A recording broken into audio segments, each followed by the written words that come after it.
그럼 본격적으로 Come Up to a Tutu Future Talk를 시작하도록 하겠습니다. 그 첫 번째 시작은 게임의 규칙이 바뀌었다. The rule has been changed.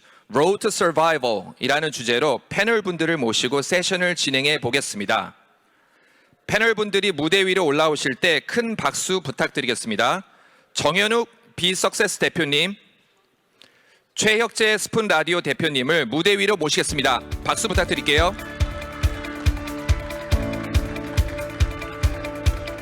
네, 환영합니다. 오늘 패널 터크는 편안한 이야기 형태로 정보를 제공하는 1대1 방식 파이어사이드 채트 형식으로 진행합니다. 그럼 바로 모더레이터인 정현욱 비석세스 대표님께 마이크를 넘기도록 하겠습니다. 진행 부탁드리겠습니다. 네, 안녕하세요. 오늘 어렵게 모신 최혁재 대표님과 게임의 규칙이 바뀌었다. Road to Survival이라는 주제로 40분의 시간을 진행하게 될 비석세스 대표 정현욱입니다. 반갑습니다. 네, 그리고 오늘 최 대표님 오늘 귀중한 시간 내주셔서 감사드립니다. 예, 감사합니다. 스푼 라디오 만들고 있는 최혁재라고 합니다. 반갑습니다. 그리고 여기 현장과 온라인에 계신 온라인으로 함께 해주신 모든 분께도 감사드리고요.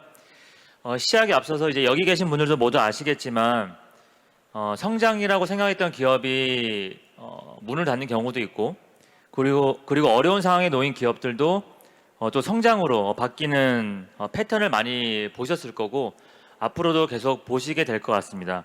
그 과정을 크게 반복을 하신 최 대표님을 모시고 오늘 여러 질문을 좀 드리도록 하겠습니다. 그럼 먼저 다들 아시겠지만 그래도 스푼 서비스에 대해서 간략히 소개 좀 부탁드리겠습니다.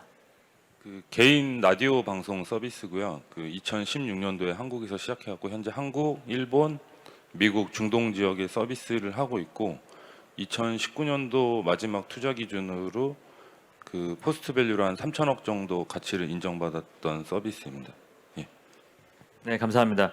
그리고 이제 창업 후에 예전에 제가 기억나기로 한 7년 전에 같이 이제 7년인가요? 6년 전에 저녁을 먹으면서 최 대표님이 이제 좀 어려운 시기 때 아마 소주에 뭐 삼겹살 정도 이제 먹으면서 이제 내가 앞으로 입에 칼을 물고 이제 사업을 하겠다라고 되게 독한 눈빛으로 그때 언급을 한 적이 있었는데 그 이후로 벌써 한 7년이 흐른 것 같습니다. 그래서 그 전과 그 후에 어떠한 좀 스토리가 있는지 간략히 좀 소개를 해주시면은 여기 계신 분들이 많은 이해가 될 것 같습니다. 네. 그 저는 11년 전에 창업을 했고요. 그 시절에 그 안드로이드 배터리가 분리형일 때 충전을 미리 다 해놓은 배터리를 공유하는 서비스를 했었습니다. 근데 2015년도에 그 갤럭시 이런 스마트폰들이 일체형으로 나오면서 첫 번째 비즈니스를 실패를 했고요. 그 투자 금액은 한 10억 정도 시드 라운드 투자를 받았었고 저 포함해서 구성원이 10명 정도인 회사가 폐업 위기까지 갔었습니다. 실제로. 그래서 이제 폐업을 하냐 마냐 하다가 다시 한 번만 딱 1년만 더 해보자 해갖고 그때 이제 시작한 서비스가 스푼 라디오고요. 스푼 라디오도 초기에 런칭을 했다가 실패를 여러 번 거듭을 했었고 그 2016년도에 이제 극적으로 매출이 발생하기 시작하고 성장하면서 잘 오다가 그 작년 연초에 클럽하우스 열풍이 불면서 엄청 힘든 경쟁 상황에 놓였고요. 작년 말에 회사가 다시 한번 투자 유치를 나갔다가 그 투자 유치가 잘 안 되고 자금 흐름이 꼬이면서 회사가 다시 한번 폐업 위기까지 갔었습니다. 그래서 작년에 저희가 200명 넘는 인원 중에 40% 이상의 인원들을 힘들게 좀 떠나 보내야만 했고 다시 올해 좀 회사의 여러 가지 것들을 추스리고 다시 또 재기하기 위해서 열심히 노력을 하고 있습니다. 네, 감사합니다. 최 대표님의 약간 장점이자 강점이 저는 이제 솔직함이라고 저는 보기 때문에 아마 오늘도 좀 가감 없이 말씀을 좀 해주신 것 같고요. 그리고 여기 계신 분들이 많은 또 창업자분들이 계실 것 같은데 대표님이 바라보시는 여기 컴업 현장에 계신 창업자분들 또는 이제 커뮤니티에 대해서 어떻게 좀 바라보시는지 또 좀 관점이 있을 것 같습니다. 어떠신가요? 이거 저희 회사 구성원들이 되게 싫어하는 얘기인데 저는 아침에 전쟁터에 나가는 장수의 기분으로 회사를 출근한다고 얘기를 하거든요. 뭐 전쟁 영화나 뭐 사극 같은 거 보시면은 전쟁터에 장수가 나갈 때 이렇게 갑옷을 입고 나가잖아요. 그리고 이제 뭐 아내나 부인이 얘기를 하죠. 꼭 살아서 돌아오라고.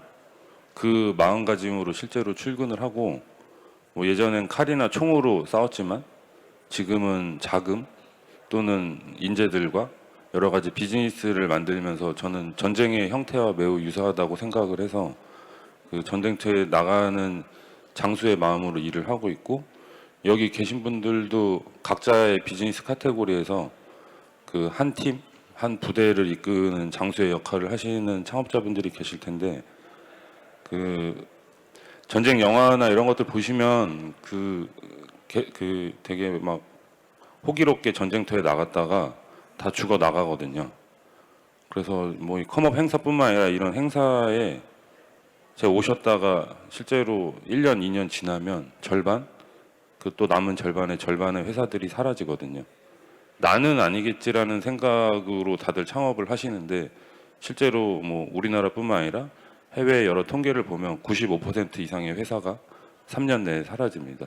근데 이 현실을 부정하는 순간 그 되게 힘든 시간을 보내시게 되고 저 역시도 우리 회사만큼은 아니겠지라고 그 현실을 부정하고 받아들이지 않았는데 지금은 언제라도 실패할 수 있고 언제라도 망할 수 있다라는 생각으로 좀 생각을 다르게 가지고 있고 그 내후년에도 꼭 살아남으셔서 각자의 비즈니스 영역에서 큰 성장을 이루시기를 간절히 좀 바라는 바입니다.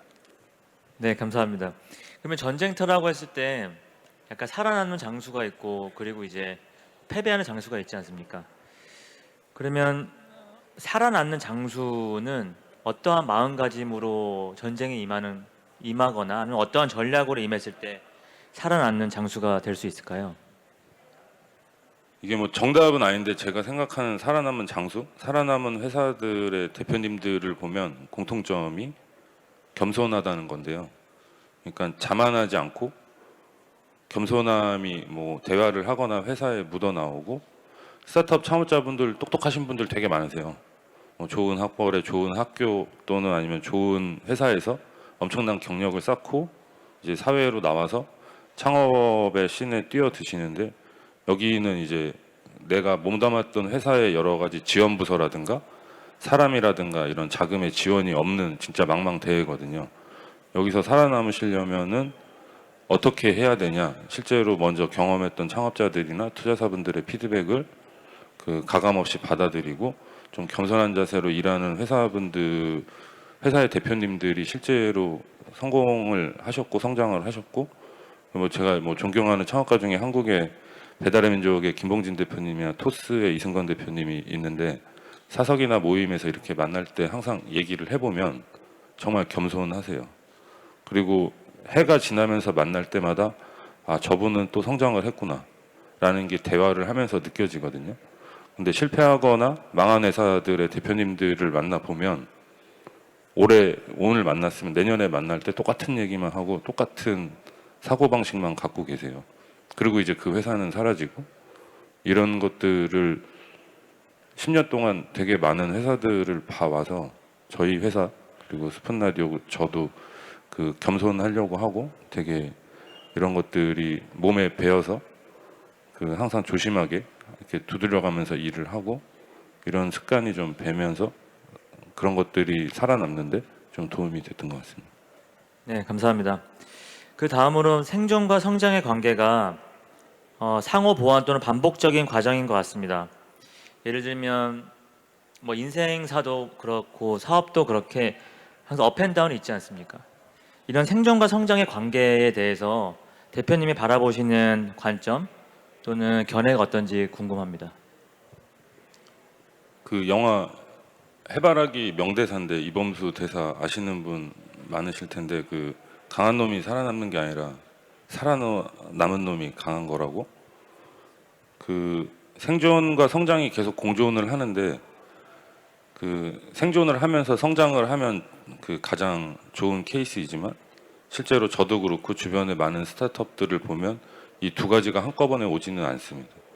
특히 극 초반에는 생존, 회사의 그 존폐 위기를 매달 맞이하면서 버텨내야 되고 투자를 받게 되면 그 투자를 한 투자자들의 기대치에 맞게 급속도로 빠르게 성장을 해야 되는데 이 두 가지가 자칫 잘못하면 그 바닥으로 떨어질 수 있는 상황은 모든 회사들한테 닥치고요.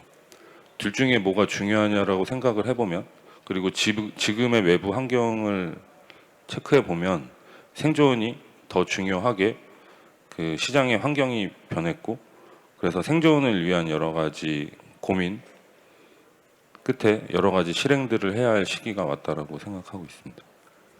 네, 감사합니다.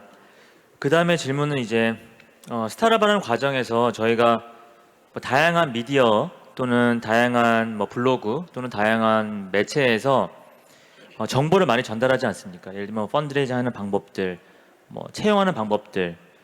근데 이제 우리가 이거를 좀 많이 수용적으로 받아들이는 경향이 많아서 대표님 보시기에 많은 창업자분들이나 많은 스타트업 생태계에서 사실이 아닌데 이게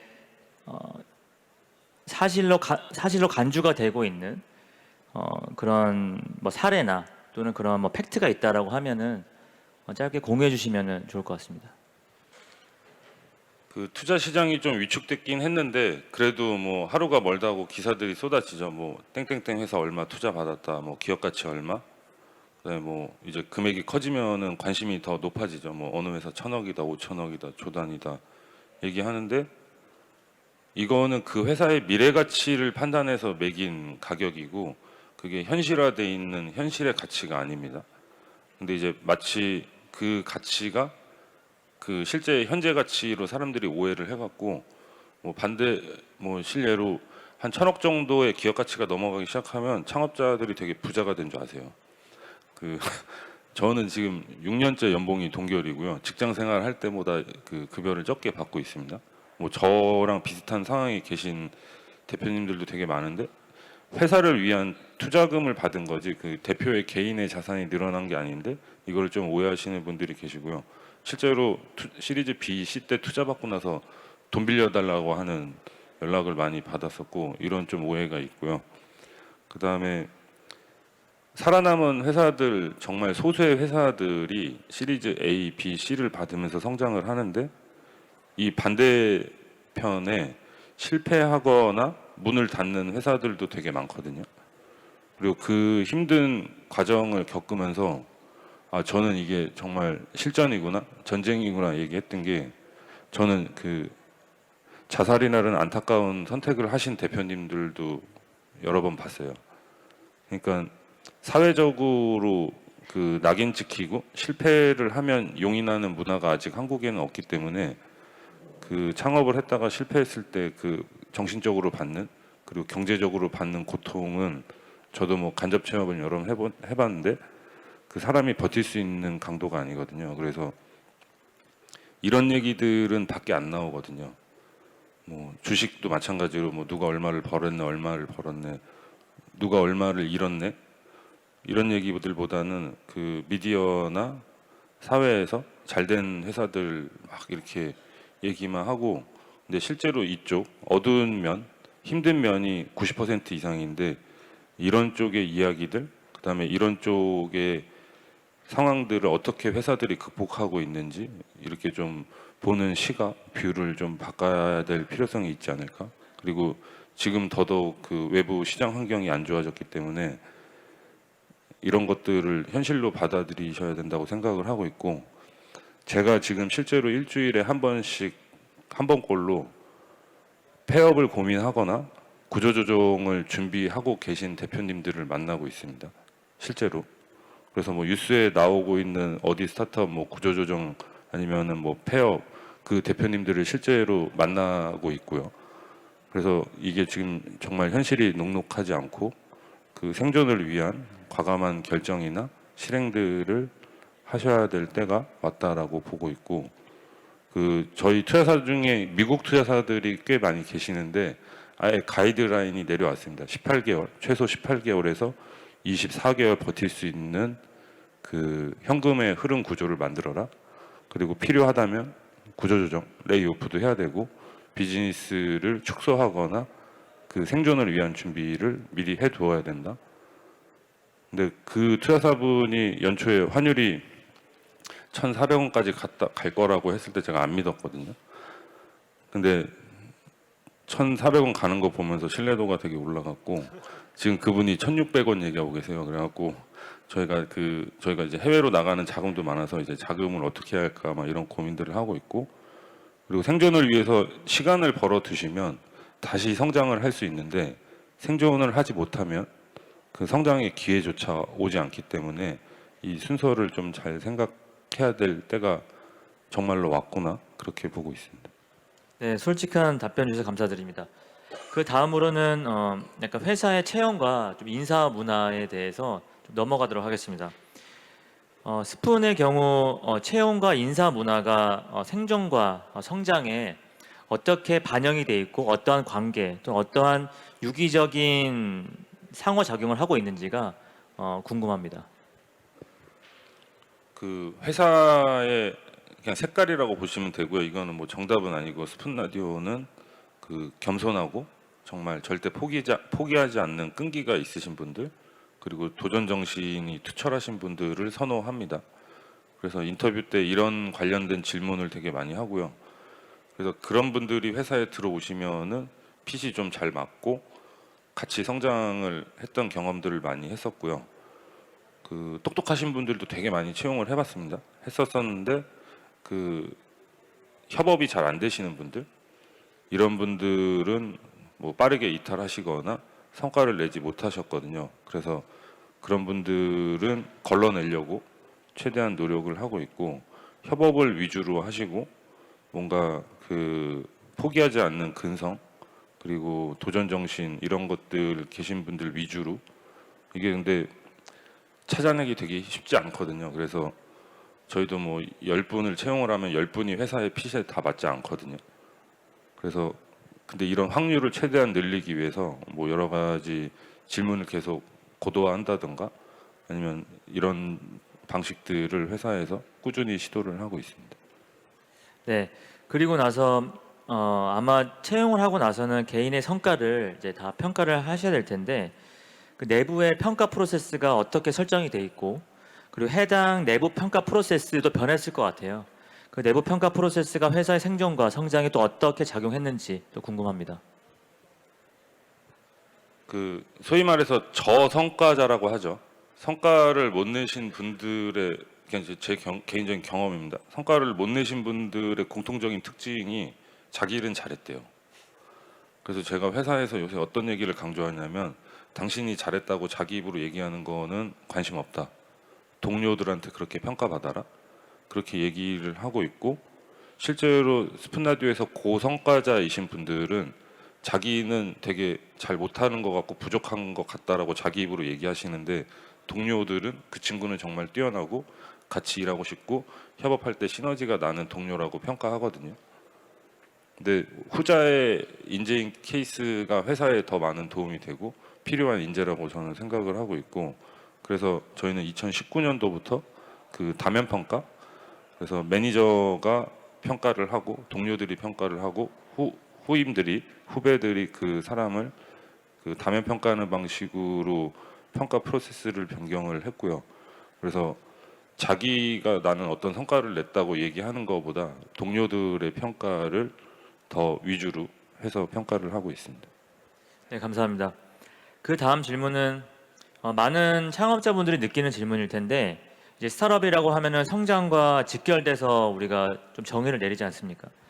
성장 곡선에 있지 않고 특정 기업이 또는 매달 성과가 나지 않고 그러니까 유지가 되거나 또는 성장이 감소되는 그런 상황에서 창업자가 스트레스를 많이 받는 것 같습니다. 이거에 대한 대표님께서 어떻게 좀 대처를 하시고 이런 상황에 대한 관점이 어떠하신지 궁금합니다.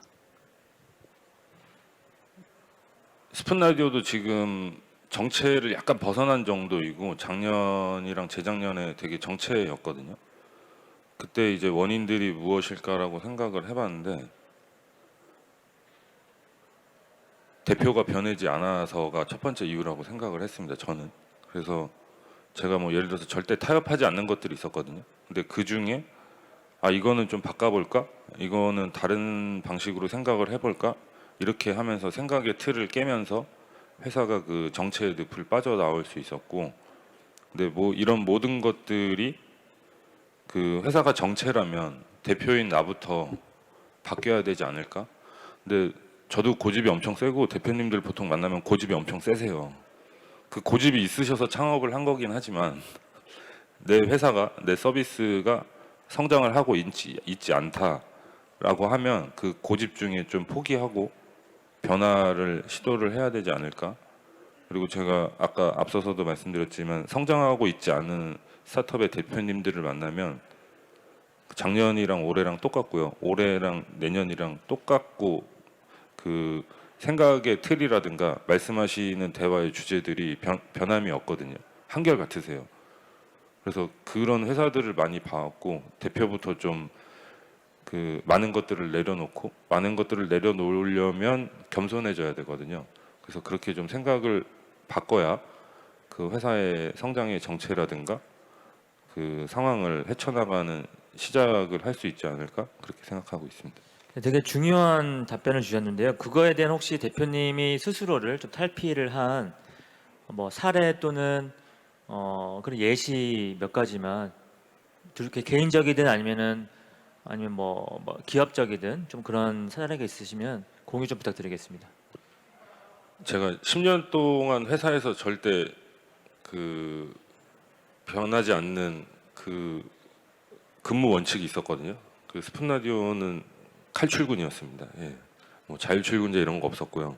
정시에 출근을 했었었고 지각을 하면 실제로 인사고과에 엄청난 반영을 했었었는데 그 HR 그룹장님이랑 올해 초에 이제 면담을 하다가 이제 저희는 이제 영어 이름을 쓰는데 제 닐인데 닐이 변하지 않으면서 사람들 보고 변화라고 계속 그 이야기를 하시는데 그게 좀 잘 안 먹히는 것 같다. 그걸 먼저 바뀌는 모습을 보여달라라고 요청을 하셨었고 회사의 고성과자분들을 면담을 하면서 회사가 어떻게 바뀌었으면 좋겠냐라고 했을 때 자율출근제 이야기를 하시더라고요. 그래서 이런 것들을 한번 해볼까라고 해서 자율출근제를 올해부터 도입을 했고요. 도입을 했을 때 조건이 있었습니다. 3개월 동안 테스트를 하고 성과가 줄어들면 나는 다시 정시 출근제로 바꿀 거다. 그리고 여기에 한 발짝 더 파격적인 변화로 저희가 4.5일 근무를 시행을 했거든요. 올해. 그래서 월요일 날 점심 출근입니다. 그래서 4.5일 출근제도 파격적으로 더 도입을 해갖고 그 고성과자들 회사의 소위 말하는 에이스들 인재들이 원하는 제도들을 그 파격적으로 했고요. 그게 구성원들이 실제로 그때 그 대표님이 미쳤다. 그 정도로 그 확고하게 출근 시간을 강조하던 사람이 그렇게 변화를 하는 걸 보면서 그러면 이제 우리도 좀 다르게 변화를 추구하고 일하는 방식도 바꿔보자. 그렇게 회사가 좀 긍정적인 방향으로 변하는 것들을 올해 보면서 좀 많은 생각을 가지게 됐습니다. 예. 네, 그러면 뭐 이어서 좀 유사한 질문인데요. 뭐 개인도 그렇고 사람도 그렇고 아니면 창업자도 뭐 동일하지만 왜 이렇게 바뀌기가 어려운 걸까요? 그러니까 가지고 있는 예를 들면 내가 커왔던 뭐 교육의 과정일 수도 있고요. 아니면은 뭐 가정의 영향일 수도 있고 뭐 매체의 영향일 수도 있을 것 같은데 그러니까 탈피를 해야 기업도 성장하지 않습니까? 근데 그렇게 탈피하기 어렵고 그리고 어떤 개인 또는 뭐 회사의 대표님, 대표자가 자기를 탈피를 하기 어려운 그런 이유가 뭐라고 생각하십니까? 이거에 대해서 저도 막 고민을 되게 많이 해봤는데 그냥 사람의 정신 상태라든가 이런 의사결정의 구조가 30살이 넘어가면 변경이 안 된다라고 하더라고요. 그래서 한 30세 정도가 되면 자기만의 인생관이나 가치관이 확고해져서 누가 어떤 얘기를 해도 변경되지 않고 변하지 않고 이런 것들이 있고 그래서 좀 과한 표현이긴 한데 사람 고쳐 쓰는 거 아니다? 라는 말이 그래서 나온 거고 저는 그렇게 생각을 하고 있고 그 변하는 게 쉬웠으면 너도 나도 유니콘이 되고 너도 나도 뭐 수익을 만들고 그 서비스를 또는 제품을 성장시켰을 거라고 생각하는데 그게 어렵기 때문에 그 다음에 아까 제가 말씀드렸다시피 내가 변했다는 나 혼자만의 주장이거든요. 제가 그래서 개인적으로 지금 개인 코칭을 받고 있는데 그분이 해주셨던 얘기가 당신이 변했다를 인정받으려면 주변의 동료들한테 들어라. 그래서 제가 실제로 회사의 그 리더십 팀들 C레벨들한테 그 변했다라는 얘기를 들어보려고 정말 별의별 짓을 다 했었어요. 근데 그거를 실제로 해보고 나니까 아, 내가 변했구나. 사람들이 인정을 해줘야 내가 정말로 변한 거고. 근데 그게 정말 어려웠었거든요. 근데 한번 그 변화에 대한 그 인식이나 경험들을 하면서 바뀔 수 있었고, 저 또한 앞으로 더 변화하지 않으면 회사가 실패하거나 아니면 또 성장이 정체되거나 심지어는 회사가 문을 닫을 수 있다라는 그런 생각을 갖고 있기 때문에 이 변화는 생존을 위해서 필수적인 요소이고, 변화하지 않는 회사들인 경우에 실제로 문을 닫는 케이스를 전 너무 많이나 봐왔기 때문에 생존을 위해서 변화가 필수적으로 필요하다, 그렇게 생각하고 있습니다. 네, 감사합니다. 그다음 질문은 유사한 질문인데, 예를 들면 이제 스포츠 같은 경우도 주장의 역량에 따라서 그 팀이 역량이 바뀌지 않습니까? 근데 주장의 역량이 안 될 경우에 예를 들면 우수한 선수를 이제 팀원으로 들여서 성공하는 케이스도 있고 안 되는 케이스가 있을 것 같은데, 예를 들면 대표자보다 또는 경영진보다 똑똑한 인재를 채용해서 회사가 생존하고 성장할 수 있다라고 보는 관점이 꽤 많은 것 같습니다. 이거에 대해서 어떻게 생각하시는지 궁금합니다. 그 잘된 회사들의 보통 공통적인 그 라이프 사이클을 보면은 초기에는 대표가 하드 캐리를 합니다. 막 주 100시간, 120시간 일을 하면서, 그리고 대표의 인맥으로 학연, 혈연, 지연으로 아무것도 없는 맨땅인 회사에 같이 한번 해보자 해갖고 의기투합해서 도움결의를 한 다음에 이제 비즈니스를 시작을 하고, 한 10명, 20명 정도의 규모가 되면 이제 투자라는 거를 받아서 자금이 들어오고 그 인재들을 뽑기 시작하거든요. 근데 그 저희 케이스 같은 경우에는 10명, 20명 정도 갈 때는 다 비슷비슷했었던 것 같은데, 회사가 이제 시리즈 A, B, C 이게 큰 돈을 받고 나기 시작을 하면 초반에 멤버들은 다 제너럴리스트거든요. 그냥 뭐든지 다 하는. 근데 이제 회사의 어느 시점에 비즈니스마다 다르긴 하지만 정말 전문가들이 필요한 시점이 옵니다. 스페셜리스트들이 필요한 시점이 오거든요. 정말 뾰족하고 그쪽에 뭐 최소 경력 10년 이상의, 그다음에 이름 대면 알만한 성과도 내셨던 분들이 필요한 시점이 오고요. 이런 분들은 스타트업이 성장에 꼭 필요하다라고 저는 생각을 하고 있고, 그래서 저도 지금 회사에 저 빼고 그 경영진이라고 하시는 분들이 6분이 각 카테고리별로 계시는데, 뭐 CFO, CTO, CPO, 뭐 비즈니스 리더, 뭐 HR 리더, 이분들이 저보다 해당 영역에서는 뛰어난 분들이거든요. 근데 그 분들을 회사가 인정하고, 특히 대표가 인정하고 나보다 똑똑한 사람을 채용해서 회사에 도움이 되고 기여를 해야 된다는 거를 인식을 해야 되는데, 안 하시는 대표님들이 있으세요. 그러니까 회사에서 내가 제일 똑똑하고 내가 제일 잘났고 내가 제일 이 비즈니스를 잘 알고, 그거는 한 10명, 20명일 때까지인 것 같고요.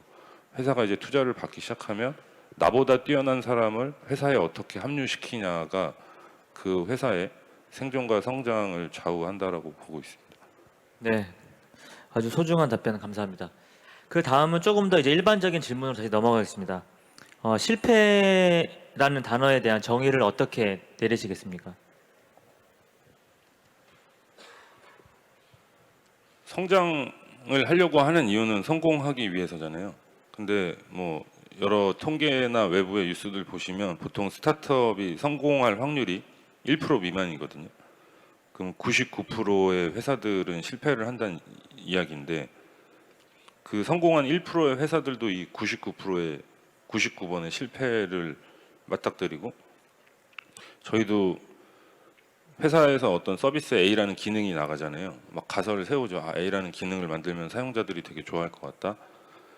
20개 중에 하나가 될까 말까입니다. 보통 평균이고요, 이게 실제로. 그다음에 뭐 C라는 기능을 제공을 하면 뭐 사용자들이 뭐 수익이 늘어날 것 같다, 이렇게 만들어 보고 나가는데 그게 워킹을 안 하거든요. 그러니까 내가 세웠던 또는 우리 팀에서 동작할 것이라고 생각한 가설들이 동작하지 않는 게 저는 실패라고 하고, 그래서 뭐 닌 스타트업 방법론 보면은 작고 빠르게 실패하라는 얘기가 그렇게 있고, 그래서 이 실패를 그냥 성장 또는 성공을 하기 위한 과정이라고 받아들이셔야지, 실패를 했을 때 너무 힘들어하거나 자괴감에 빠지거나 이러지는 않으셨으면 좋겠고, 다만 실패를 했을 때 주변의 손가락질은 뭐 제가 바꿀 수가 없는 거잖아요. 한국 사회 문화가 아직도 실패를 용인하지 않습니다. 뭐 멀쩡히 다니던 회사 다니지 왜 창업은 해갖고 그러고 있냐, 뭐 이런 얘기 많이 들어보셨을 텐데, 그런 것들은 그냥 무시하시고, 이 실패의 횟수가 거듭날수록 성공으로 갈 수 있는 확률이 점점점 올라간다라고 긍정적으로 좀 생각을 하시면서 접근을 하는 게 좋을 거라 생각을 하고 있고, 나만 겪는 게 아니라 모든 창업자, 모든 스타트업이 실패를 거치고 나서 성장과 성공을 하기 때문에 너무 힘들어하거나 너무 어려워하거나 괴로워하지 않으셨으면 좋겠습니다. 네, 감사합니다. 그 다음으로 이제 성장하는 기업들이나 아니면 대표님들 같은 경우는 운 얘기를 좀 많이 하시거든요. 사업과 운의 이제 관계라는 질문이 좀 추상적이지만 이거에 대해서 어떻게 보시는지 궁금합니다. 저는 사업하면서 운이 기회라고 생각을 하고 있고요. 좋은 기회, 비즈니스적인 좋은 기회 또는 아니면 좋은 인재분들이 회사에 합류하시는 거라고 생각을 하고 있고, 그 운을 회사가 받아들이려면 살아남아야 되거든요. 정말 뭐 요새는 표현 안 쓰는데 한 5년 전 스타트업 씬에서 개밥 먹는다라는 얘기를 되게 많이 했었거든요. 그러니까 개밥 같은 걸 먹을 정도로 힘들 시기를 버티고 그래서 제가 뭐 입에 칼 물고 할 거다 나도 막 그런 얘기를 했었었고, 살아남기 위해서 정말 별의별 짓을 다 했었거든요. 저희 같은 경우에는 길거리 노점도 했었고요. 월급이 없어갖고 집에 갈 차비가 없어갖고 사무실이 논현동인데 집이 제가 연신내였었는데 연신내까지 걸어 다니고 막 그랬었어요. 그리고 논현동에서 연신내까지 걸어 다니셨다고요? 예. 아, 그래서 매일 집을, 그렇게 예. 하신 거는? 아니요. 그러면서 이제 집에 가는 횟수가 줄어들었죠. 그래서 이제 사무실에서 먹고 자고를 시작을 했고, 라꾸라꾸 침대에서 저 5년을 살았어요. 이런 얘기는 이제 외부에서는 모르시잖아요. 라꾸라꾸 침대가 집에도 있고 사무실에도 있는 아니, 거예요? 사무실에 제 책상 옆에 라꾸라꾸 침대에서 5년을 샀고, 그때 당시 이제 코파운드였던 부대표가 사무실 이사할 때 너무 냄새 난다고 이거 버리라고, 그래서 이제 버렸던 기억이 있는데, 근데 살기 그때가 몇 위해서 년도죠? 5년이라는 게 창업 후 몇 년도를 말씀하시는 걸까요? 창업하고 나서 5년 동안 그랬습니다. 5년 동안 그랬었고, 그래서 살아남았거든요. 바퀴벌레처럼 돈 아끼고 하면서 살아남았고, 그래서 이제 어느 대표님들을 만나거나 이제 투자사들에서 이제 대표들끼리 모이는 네트워크 모임이 되게 많거든요. 근데 이제 공감이 안 되는 거죠. 막 자기 힘들어요 하면서 얘기하는데, 아, 내가 볼 땐 저거 안 힘든 것 같은데 나는 더 힘들게, 그리고 내가 존경하는 창업가분들은 더 힘든 상황을 이겨냈는데, 그래서 제가 이제 악기가 생기면 도끼로 승화를 하고, 도끼에서 더 승화를 하면 한국말로 한이 생긴다라고 하는데, 그때 당시 이제 그런 한이 마음속에 서렸고, 그래서 꼭 살아남고 꼭 성공해야지, 이렇게 좋은 쪽으로 좀 발현이 된 것 같습니다. 네, 아주 소중한 솔직한 또 경험 공유해 주셔서 감사드립니다. 시간이 좀 부족해서 다음 질문 넘어가겠습니다. 다음 질문은 대표님께서 요즘 하고 있는 이제 고민이 좀 어떤 게 있으신가요? 뭐 머릿속에 떠나지 않는 단어죠. 성장이고, 투자를 받았으면 성장을 해야 됩니다. 그리고 더 본질적으로 더 깊게 들어가면 수익을 내야 되거든요. 돈을 벌어야 됩니다. 근데 뭐 여러 미디어나 SNS에서 뭐 회사의 비전과 꿈과 희망만 얘기하는데, 살아남는 회사들 보면은 현금 흐름을 관리하고 매출을 일으켜서 영업이익을 내는 회사들입니다. 그리고 지금은 특히나 뭐 사용자를 많이 모으거나 뭐 기술이 아무리 뛰어나거나 이런 회사들보다 현금 흐름을 개선해서 이익을 나는 회사를 시장에서 원하고 있고, 그래서 우리 회사는 과연 어디에 있는지에 대한 고민들을 정말 냉정하게 해야 된다라고 생각을 하고 있고, 저희 스푼 역시도 지금 영업이익 현금 흐름을 개선하기 위해서 여러 가지 시도들을 하고 있고 성장에 대한 고민은 항상 하고 있는데 지금은 이제 방식이 변했고 예를 들어서 2년 전까지만 해도 사용자나 서비스의 규모가 커지면 실제로 투자가 잘 됐었습니다. 엄청난 자금들이 풀렸고 또 한국은 모태펀드라는 특이한 그 자금이 있었고 근데 지금 모태펀드 70% 이하로 줄었거든요. 그리고 일부 투자자들이 아니라 대부분의 투자들이 LP의 돈으로 투자를 하는데 LP들이 지갑을 닫기 시작했습니다. 그러니까 정말 혹한기, 빙하기가 시작이 됐는데 이거를 모르고 있고 아 이렇게 하면 투자를 받을 수 있을 거지가 아니라 투자를 못 받습니다. 상황이 정말 현실이 차갑게 시장이 얼어붙었고요. 그래서 이 위기에서 어떻게 살아남고 그 다음 성장을 할지에 대한 고민들을 저희도 엄청 치열하게 하고 있고 모든 스타트업들이 해야 되지 않을까 그런 생각을 갖고 있습니다. 네, 감사합니다. 이번 질문을 마지막으로 현장 질문을 한 분 정도 또는 두 분 정도 받도록 하겠습니다. 네, 이제 마무리 이제 마지막 현장 질문 전의 질문인데요. 창업자에게 있어서 대표님이 평소에 많이 말씀하시던 시간은 무엇이라고 생각하십니까? 그 저희 어렸을 때 학교에서 배우잖아요. 회사의 구성 요소, 뭐 사람, 그다음에 돈, 땅, 뭐 이렇게 기억이 나는데 지금 이제 비즈니스를 하는 보통의 스타트업들을 보면 제가 생각하는 세 가지 필수 요소는 시간과 돈과 사람인데 돈과 사람은 죄송합니다. 돈과 사람은 지금 못 구하면 나중이라도 구할 수 있거든요. 근데 시간은 나중에 구할 수 없는 가장 회사의 중요한 자산이라고 생각을 하고 있고 그래서 저희도 회사 내에서 제가 속도를 강조하는 이유가 스타트업의 그 강점 중에 하나가 속도고 그 시간 싸움에서 우위를 점할 수 있거든요. 큰 회사들이나 경쟁 회사들 대비 그리고 특히나 대표의 시간은 회사에서 돈이나 다른 멤버들로 환산할 수 없는 가장 소중한 리소스이기 때문에 대표의 시간을 어떻게 쓰는지가 회사의 자원을 어떻게 효율적으로 쓰는지의 첫 시작이라고 생각을 하고 있고 그래서 저희도 시간을 벌 수 있는 거, 시간을 아낄 수 있는 거에 대해서는 좀 과감히 투자를 하는 편이고 그게 뭐 좋은 툴이 될 수도 있고요. 협업 툴이 될 수도 있고 아니면은 우리가 직접 할 거를 외부에 아웃소싱을 맡긴다던가 이런 식으로 접근을 하고 있고 지금도 회사에서 의사결정을 할 때 아, 이렇게 하면 우리가 하루를 아낄 수 있고 근데 실제로 하루를 우리가 직접 하면 얼마의 돈이 들어가나 그래서 시간을 이렇게 경제적인 가치로 환산하면서 의사결정하고 그다음에 회사의 여러 가지 중요한 것들의 방향성을 잡는데 시간이란 변수를 가장 처음에 변수로 넣고서 생각을 하고 있습니다. 네, 감사합니다. 자, 그럼 현장 질문 받도록 하겠습니다. 혹시 현장에서 질문이 있으신 분은 손을 들어주시면은 마이크를 전달할 수 있도록 하겠습니다. 네, 앞쪽. 네. 아, 네. 대표님의 그 정말 절절한 사연이 있는 말씀 잘 들었습니다. 그 오늘 해주신 말씀은 주로 그 스타트업 후배분들, 뭐 업에 계신 분들한테 해주시는 말씀으로 저는 잘 이해를 했는데 저는 지금 투자사에 있거든요. 혹시 저희가 투자를 하는 입장에서 대표님께서 혹시 또 조언해 주실 말씀 있으시다면 지금 이런 혹한기를 맞이함에 있어서 저에게 도움이 될 것 같습니다. 감사합니다. 그 비온 뒤에 땅이 굳어진다고 이 혹한기를 버틴 스타트업들은 정말 단단해질 거라고 생각하거든요.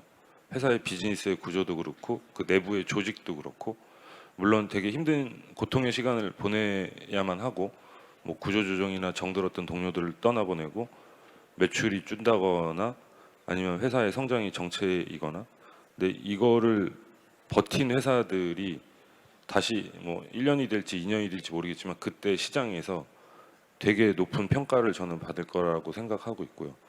그래서 저희 퇴사 중에 일부 퇴사분들은 그때 가면 늦는다. 그래서 지금 오히려 투자를 공격적으로 하고 계세요. 좋은 가격에. 지금 뭐 시장에 나가면 회사 밸류에이션 반토막은 기본이거든요.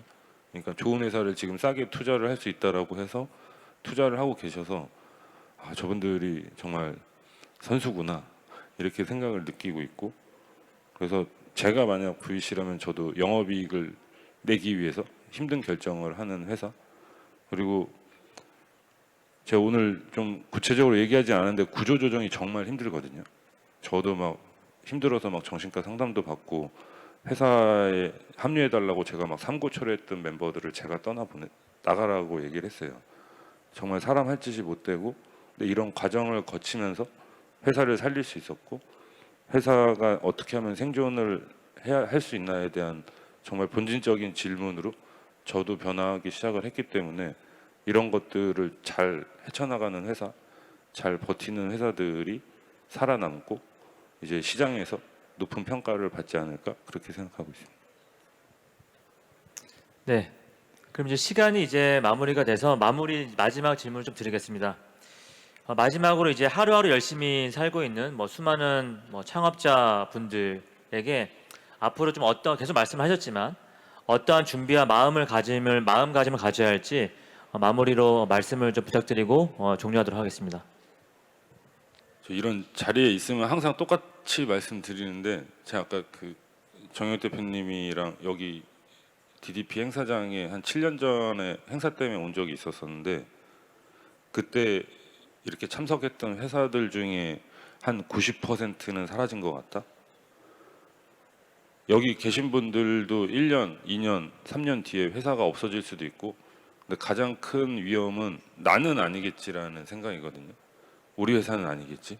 근데 90% 이상의 회사가 망하는 정말 전쟁터 같은 바닥이 스타트업 씬이고, 그래서 여기서 꼭 살아남으셨으면 좋겠고, 제가 맨날 드리는 말씀은 꼭 살아남아서 내년에도 이런 자리 아니면 다른 자리에서 꼭 뵀었으면 합니다. 예, 감사합니다. 네, 감사합니다. 오늘 생생한 경험 담긴 말씀해주신 최 대표님께 큰 박수 부탁드리겠습니다. 네, 감사합니다.